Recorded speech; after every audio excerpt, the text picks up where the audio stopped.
So, what if I told you that capitalism is already dead? And I don't mean dying, I mean gone. That's the bombshell claim from economist Yanis Varoufakis. And today, we're going to dive deep into his theory of technofeudalism to see what he thinks has already taken its place. Now, where does this wild idea even come from? Well, believe it or not, the whole thing is basically an answer to a single, really powerful question that Varoufakis' father asked him way back in 1993. It's the question that really kicks off this whole story. I want you to picture this. It's the early 90s, the dawn of the public internet. As they're hooking up a clunky old modem, his dad just drops this question on him.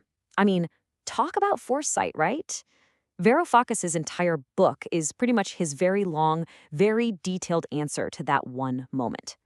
Okay, so to really get our heads around his answer, we first need to understand two big ideas that Varoufakis learned from his father, who was a chemical engineer. You can think of these as the special tools he uses to take apart our modern economy. All right, lesson one. It's this profound but simple idea. Technology isn't just a bunch of tools. It's the actual engine that drives history forward. You know, the switch from bronze to iron weapons didn't just change how people fought battles. It completely rewired entire societies.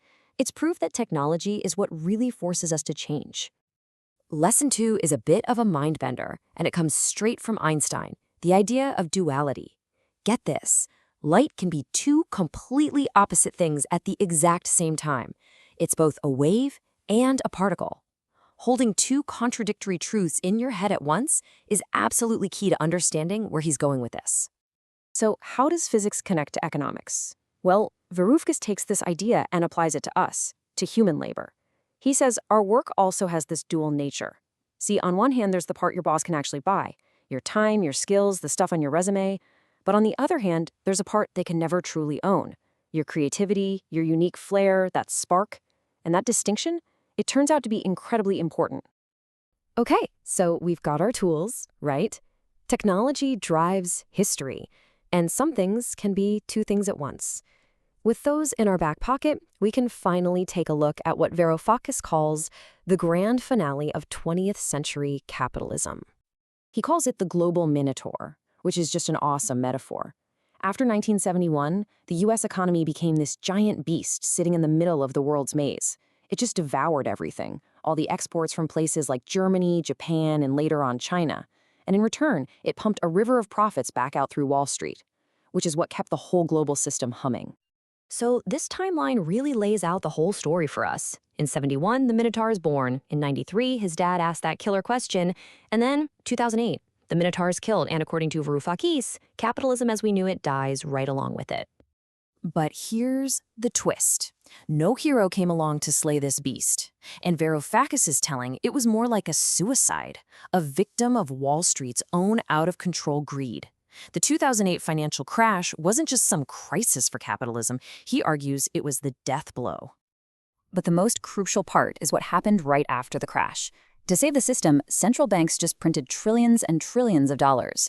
But this wasn't healthy money. It didn't flow into new factories or higher wages because, well, most people were broke. Instead, big corporations took all this free cash and used it to buy back their own stock, pumping up their share prices without actually making anything new. This, he says, was the poison that finished capitalism off for good. And this is the critical connection. That flood of poison money didn't just disappear. It completely changed the game. It created the perfect conditions for a totally new economic system to rise from the ashes of 2008, a system he calls technofeudalism.